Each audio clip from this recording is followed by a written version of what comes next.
Hi folks, welcome back to the channel. Appreciate you coming back. Today we're doing things a little bit differently. You know, I can't always be traveling. So today's going to be a little bit of story time. A story time about a little boy and his Jeep. See, this picture here shows me at around age 3 in the very first Jeep I was around. Now, I don't remember this Jeep. I don't even remember that moment in time, but I can tell you that this little boy had absolutely no idea how much a Jeep would influence his entire life. So if you've been with us for a while, you know that we use a Jeep to get into the backcountry and do our outdoor exploring. That's nothing new. It's something I've done for over 30 years now. But I'm not the only one that does it.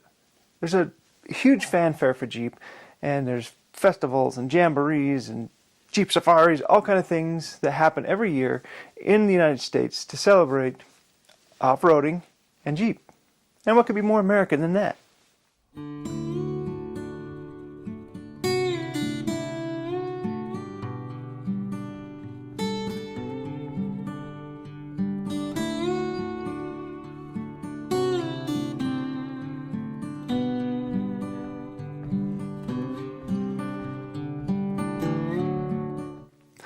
So that Jeep would eventually disappear off into somebody's memory. Again, not mine because I don't remember it. But little did I know that Jeeps would still have a huge impact on my future. In the late 80s, my grandfather bought a house in Moab, Utah. And Moab is home to the Easter Jeep Safari. It's one of the largest, if not the largest, off-road events in the world. And obviously, I was a little kid, so I didn't know that at the time. And I don't think that had nothing to do with him buying the house there. We actually have family history there, but that's a different tale. But shortly after he bought that house, a Jeep appeared in the driveway. My dad purchased a little 1984 four-cylinder Jeep CJ5. And shortly after that, my grandpa bought this old Cherokee Chief. And he had learned about the trails down there, so we were kind of tooling around and exploring some of these roads and having a great time. But his neighbor happened to be a member of the Red Rock Four-Wheelers down in Moab. And I assume, this is all speculation, I guess, somehow they started talking about this Jeep Safari. You see, this guy was a member, and he actually led trails over the Jeep Safari, so somehow he talked the old man into talking to my dad, and we did our first Easter Jeep Safari in 1989 in that little CJ5. So after that first Jeep Safari, I don't know if we realized it back then or not, but it started off a family tradition that I guess continues to this day. It was life-changing for me, I guess, as a young kid. I loved to go out there, and I couldn't wait to go back to Moab and just go exploring. But it turned into the CJ5 wasn't enough, so we ended up, or they, my dad and my grandpa, my dad sold that Jeep to buy a CJ7. It was a 1986 six-cylinder. All these are manual transmissions, by the way, for all you young kids out there.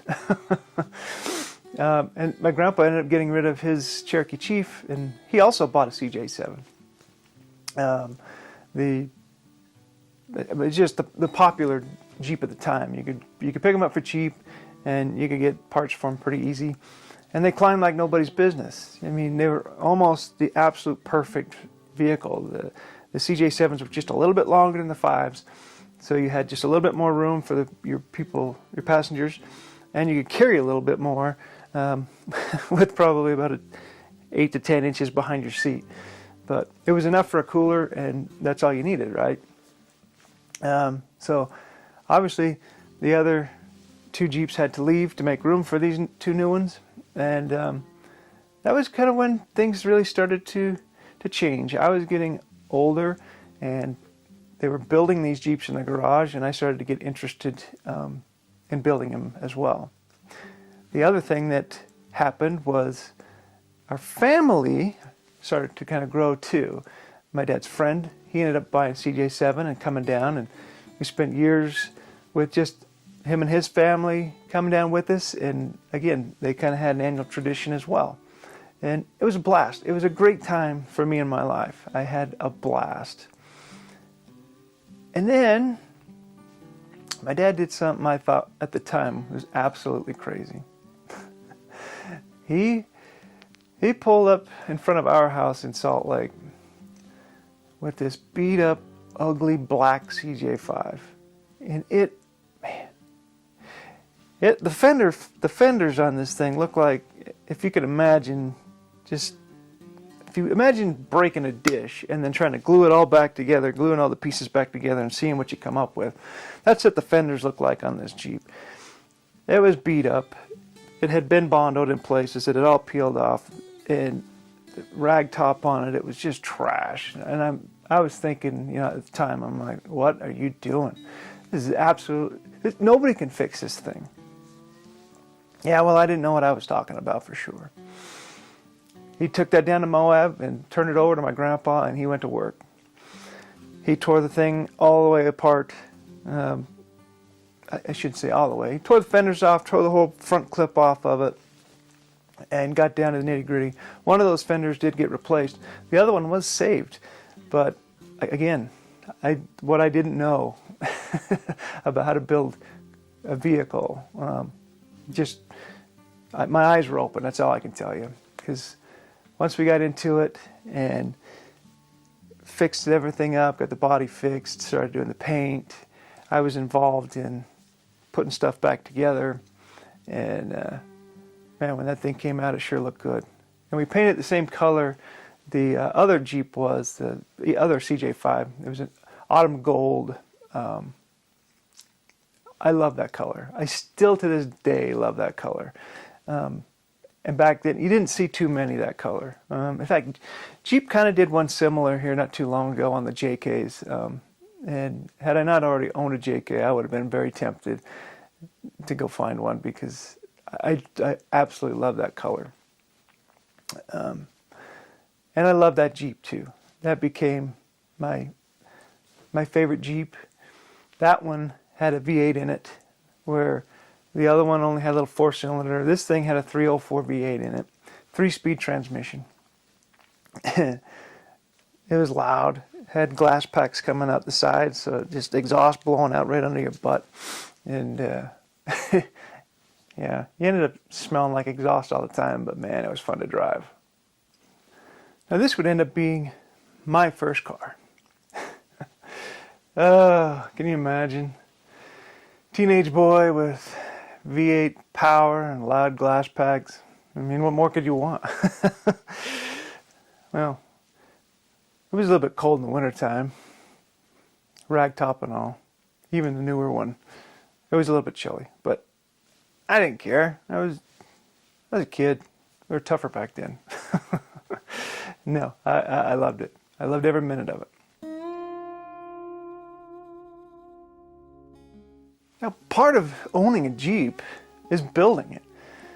You know, they're very capable vehicles straight from the factory, even back then. But still, what's the fun in just having a stock Jeep? You got to lift it, put tires on it, lock it up. In our case, we paint it. My dad's Jeep ended up getting these. He painted these green scallops on it, and there were not very many of them at the time. And even the ones that came after and the couple before, I don't think any of them really turned out as good as his. That was just a eye-catching paint job that he put on that Jeep, and yeah, it was good looking. He got a lot of comments, and I think everybody was just a little bit jealous of how much attention that Jeep got because he did a really good job on it. It was gorgeous. I don't know if it still looks like that or not, but we don't even know if it's still around. He sold it to some folks a few years back, but yeah, it was a good looking Jeep.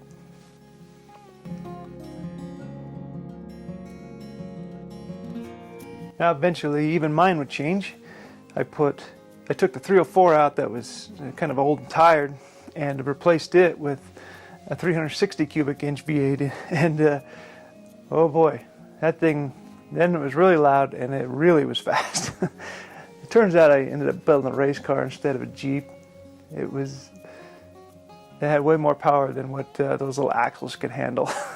But hey, what do I know? I didn't care. I wanted it fast and loud, and that's what I got. Yeah, it was, again, I love that Jeep. At the time, I could only afford a cheap lift kit, so I wanted. It was like under $400, and it was stiffer than stiff back then, man. All that thing wanted to do, and CJ5s wanted to do it anyway, but it was so stiff. All it did was just. I was always driving around on 3 tires off-road, and it would drive my mom nuts, but it didn't bother me whatsoever. It was fun. I didn't care. But well, that leads into other things. I drove that Jeep through high school, and I met my current wife in high school. I had that Jeep, and eventually we started dating after high school, and her aunt and uncle ended up buying the Jeep that my dad was selling. It was my brother's Jeep, and once again our Jeep family was expanding, and they started coming down, and then shortly after we got married, my new parents-in-laws ended up buying one as well, and it's just, I don't know, Jeeps are kind of like a virus, I guess. They just kind of spread and spread and spread, but for the better. I want you to notice something in these photos that I'm showing you. Everybody's smiling in them, okay? Even on a bad day, you're still smiling in a Jeep because it's that much fun. You can have bad days, but I promise you, at the end of it, they make good stories, and you'll be smiling again pretty quick.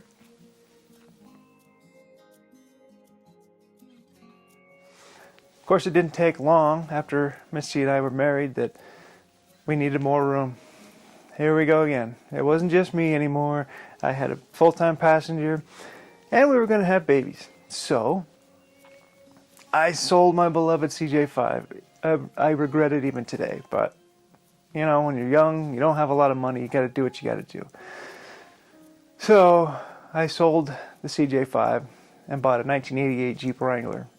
Had a 6-cylinder and a 5-speed transmission, and it was tired when I bought it. But would you believe me if I told you I bought this red Jeep for, it was just under $4,000, I think, at the time, and that was back 2000, I think it was. I bet they're more than that right now. I know they are, because we were looking for them when my daughter was looking for a Jeep. It's amazing what Jeeps cost now. You know, I swear I got that just under $4,000 if I remember right. But again, bone stock, and at the time we were living in St. George when I was working on a construction job down there. So that happened to be where my grandparents lived. They sold their house in Moab a few years prior to this and had moved down there. But we weren't completely done with my grandpa and Jeeps yet. So I took that down there, and he and I put a lift kit on it, and I put the tires on it, and ended up putting some lockers in it. It was a good time. That just to be able to build another Jeep, and this time I was older, I knew a little bit more, and it was something that more was like just he and I was doing. It was a fun little project. It wasn't as fun as, I mean, it was fun, but it would have been nice to even be able to have my dad and stuff there to do it too. But that would come later, actually, because after a few more years, I decided that the tired engine and transmission had to go, because I was having carburetor problems. I couldn't keep the thing running, going up and down hills. I kept changing carburetors, and for those of you that's lived through this before, back in the day, a lot of times I could get it to run going uphill, but I couldn't keep it running going downhill. And then I would change a carburetor and it would do the opposite. And it was so frustrating. But luckily for me, I ended up coming into a friend that was rebuilding like a GMC Jimmy or something like that, which was a Blazer, a Chevy Blazer equivalent. He had picked up a Chevy Blazer. All he needed was the body. And I took that engine. It was a 4.3 liter V6 engine, fuel injected, and it had an automatic transmission, a 700 R4 transmission connected to it. And in my brain, I'm going, that would work perfect in my Jeep. So I pulled it into my garage, tore the whole front clip off of that Jeep, ripped everything out, and dropped in this new engine and tranny. And again, still learning how to wire. Now we're into these modern computerized vehicles, and trying to get that all figured out and troubleshoot that. And it was a blast. And hands down, that was the funnest rebuild that I've done. It was the most intense.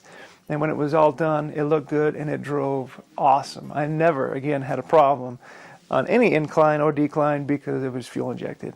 And the automatic transmission almost made it too easy, because when you get stuck on those side hills and you're working a clutch, those old Jeeps, and there's a finesse to a manual transmission, and it was still okay, but yeah, I went the lazy man's route and I loved it. And of course, during this time, I'm introducing my son to Jeeps at a fairly early age.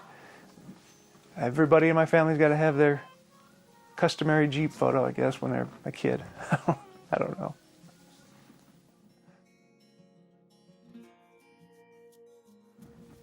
And of course, during all this time, we're still going to Jeep safaris. We're still having all this fun. And the family's growing. We have our second child, Faith. And for some reason, well, I know the reason, I had purchased a 2008 Jeep JK, 4-door, Klondike. It's the yellow one that you may have seen in photos and stuff if you go to our website, or it'll pop up in videos once in a while. I almost guarantee that. That was my daily driver, and the red YJ was my rock crawler. And unfortunately, when we were at the house we were living in, the red one was sitting outside, and it was only getting used once or twice a year. We weren't going to Moab as much because I was working a lot more. And I got to the point where I didn't want to see it just sitting there rotting in the driveway. And then I had to move it every once in a while, and the driveway was full. It didn't work out. So we chose to get rid of that one and just focus on building Klondike into a rock crawler. And once again, the dynamics changed, and we had more room. We could carry a full-size cooler, eventually into an ARB fridge. You could carry everything you needed, some spare parts. It just changed the way we looked at the off-roading, because you could do so much more. And then the kids didn't have to climb up over the tire, jump in the back through the roll bar, because I did put a full cage roll bar in the YJ, and made it super difficult to get in and out as they were getting older. When they were little, I could pick them up and slide them in between the roll bar, and they could get in. But then it was getting harder. So now they have 4 doors, and they can get in and out on their own. And yeah, that was just the advancement in the JKs was amazing too. It was an X, so it didn't have the lockers or anything like that like a Rubicon does. I did it the hard way. I put the lockers in myself, lift kit, the tires. I had 35-inch tires on it. And yeah, I love every one of them. I really do. And each one was getting better and better, which it should, right? If Jeep's making a newer Jeep, and it's not better than the last one, what's the point? You're wasting your time. So obviously, it gets better and better. And the longer wheelbase was a little bit harder to get used to. Funny thing is, they unveiled the four-door JKs down in Moab for Easter one year. And we got down there, and I saw it, and I thought that it was an abomination. How dare you put 4 doors on a Jeep? It was ridiculous. I mean, you had the 4-door Cherokees. Let the Cherokees have 4 doors. We don't, this is Jeep. Call it a Wrangler, call it whatever you want, but they don't need 4 doors.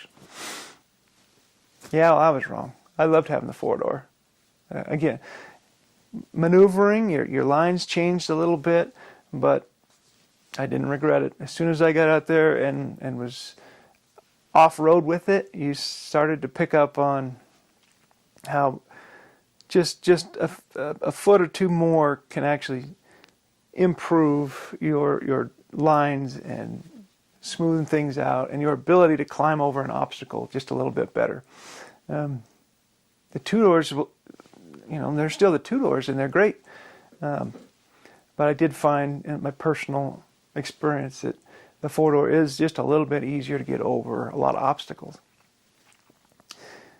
Well, that kind of kicked off another little changing of the Jeeps for the second time in my life. Because pretty soon, my dad ended up with a JK. My father-in-law ended up with a JK. Doug and Sue, my wife's aunt and uncle, they ended up with one. And so did our friend Terry. Everybody ended up with these 4-door JKs, except for Steve and Teresa, my in-laws. They stuck to their guns and bought a 2-door. And good for them. I mean, it's awesome. But there's also just 2 of them, so they took the back seat out and put a fridge in the back, and they've got all the room they need in there. And it still goes really good, and a lot of times they'll get into positions where that little short wheelbase is more advantageous, and vice versa. It's fun to watch, but I've heard rumblings in some of our other people too that wishes they'd had bought the 2-door, but for me it was the 4-door because we just had the bigger family, so there was no real option for me. It was 4-door.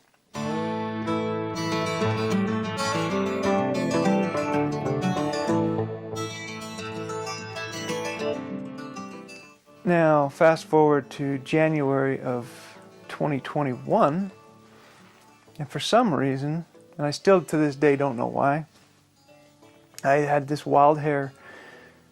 I wanted a new JL, and I didn't need one. Klondike was fine. It would have lasted another 5-10 years for all I know.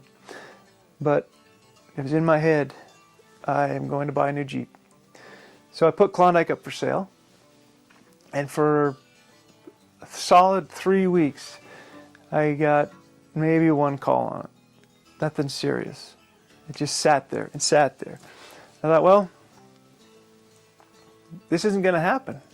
So that's fine. I'll take the ad down and I'll just run with it for another 5-10 years, like I said.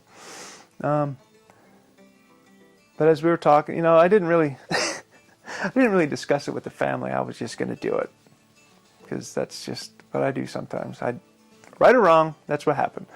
But I said, okay, look, I'm going to give it 1 more weekend, and if it doesn't sell, I'm going to take the ad off, cancel it, and be happy. Well, that Friday, I got a phone call, text message from a guy. They wanted to come look at it.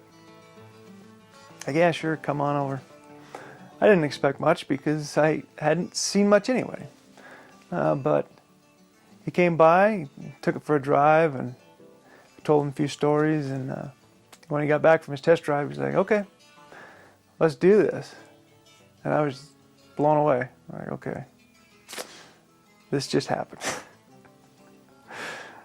And the whole time I've been, for the last three weeks, I've been looking up Jeeps at different dealerships, and they were kind of hard to find. This is, again, COVID was happening, the supply chain issues just had started, and I couldn't find the Jeep that I wanted in the color that I wanted.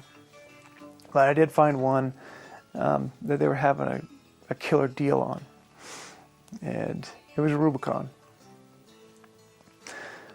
So Saturday, the guy brings us a check, hand him the title, he drives off, we take the check, put it in the bank, and then go straight to Jeep. I called him up. Well, we'd gone to one dealership and didn't like what they were telling us and what they could get. And I had seen this one Jeep already, so I called the other dealership. Is it still available? Sure, come on down. Or, when do you want to see it? Like right now. So 20 minutes later, I was down at this other dealership near the house, and we walked out of there with what you guys know as Curiosity, the black JL. And we've just scratched the surface with building it. I ended up putting the bumper on it. I put a small lift kit on it because I decided to let the Jeep engineers kind of do their thing for a few years. So it was a little bit low, but I put the rock sliders on it and just started getting into this build. And it's been fun. Every one of them has been fun. It's a new project. You're spending a ton of money, which isn't fun, but when you get the parts, it's like Christmas. It's like, boom, boom, boom, let's put it on there. And that part's fun. And taking it out is fun. Because I'll tell you what, hands down, I've told you about all these Jeeps that I've had. Not all of them either. I've had a TJ, I've had a Cherokee, I've had other Jeeps. I have not had a Jeep in my driveway in over 31 years. Okay? I started driving the little gold one when I was 13 years old, and I drove it all the way through high school. You know that. I've already talked about it. So for 31 plus years, I have had a Jeep of some sort. And every one of them has been fun. I've enjoyed every one of them and the entire process from beginning through the build. And of course, if I could have, I kept every one of them. I would have never sold one. But this is the real world, folks. That's not how it works. But getting back to the point, that JL Rubicon, so it's got the lockers front and rear. It's got the 4-to-1 low transfer case. It's got an 8-speed transmission, automatic. It is the ultimate. Of all the Jeeps I've owned, again, I go back to what I said before. If it wasn't better, what's the point? And the JL it's the best Jeep that they've had. I mean, it is so comfortable to drive, and all the systems are working. It just works. And it climbs like nobody's business, and I love it. They knocked it out of the park when they built that one.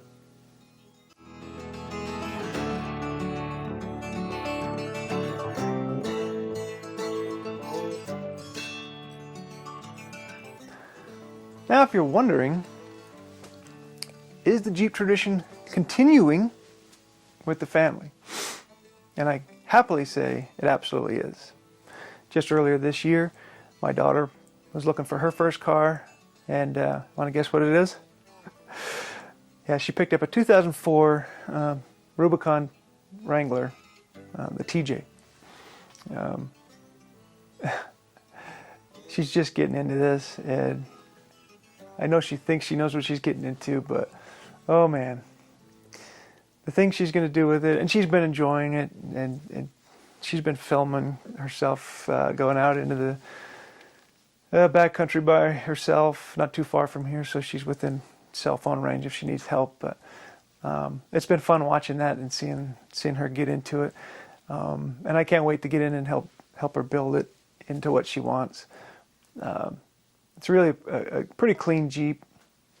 I imagine we'll have to do a little bit of a paint job on it. It's starting to peel on the hood and stuff, but it's been a long time since we've done a paint job on a Jeep. We've just been recycling them and buying new ones, but yeah, we'll see where this goes. But it's already pretty much set up for with the lockers, the 4-to-1 transfer case, automatic. It's the perfect little ride to learn on, and it already has a lift, and the tires they need to be replaced, but all that stuff, that all happens with time. So hopefully we'll cover some of that. She'll let me put it on the channel a little bit as we change these parts and build this Jeep out. But it's fun to see him do it. We're still waiting to see what Jeremy wants to do on whether he ends up with a Jeep or not. So that remains to be seen. We will see in the future.